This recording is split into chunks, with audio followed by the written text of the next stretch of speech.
Pemirsa, anggota Komisi 11 DPR RI bidang keuangan dan perbankan Kamrus Samad mengapresiasi kinerja perbankan di Sulawesi Selatan yang tumbuh positif di tengah pandemi. Hal itu disampaikannya di tengah kunjungan kerjanya ke kantor regional 6 OJK Sulampua Senin pagi.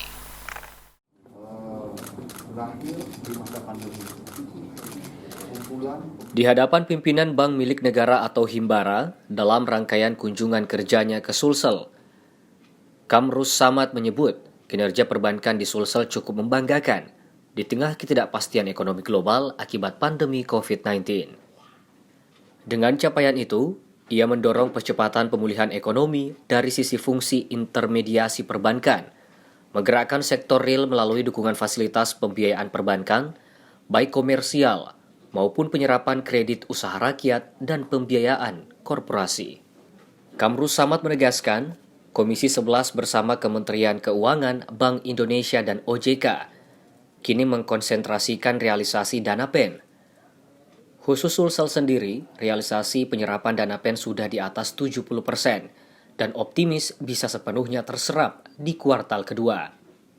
Komisi 11 DPR RI bersama pemerintah, dalam hal ini Menteri Keuangan, Bank Indonesia, dan OJK telah menyepakati penempatan dana PEN, dana pemulihan ekonomi nasional, kepada perbankan melalui Himbara khususnya, supaya bisa disalurkan kepada pelaku usaha di daerah selama masa pandemi.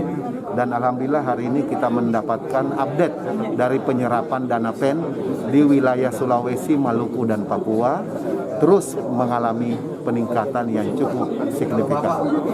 Sekarang sudah terserap di angka 70% up dan kita optimis di kuartal keempat ini semuanya bisa tercapai sesuai dengan target. Kamrus Samad menambahkan, salah satu tantangan utama dalam upaya pemulihan ekonomi, yaitu demand side atau inflasi ekonomi. Ia meminta semua himbara untuk proaktif membuka peluang demand side, di mana pertumbuhan sisi permintaan disertai dengan kenaikan harga yang mengimbangi pertumbuhan itu. Mardianto Lahamid, Celebes TV.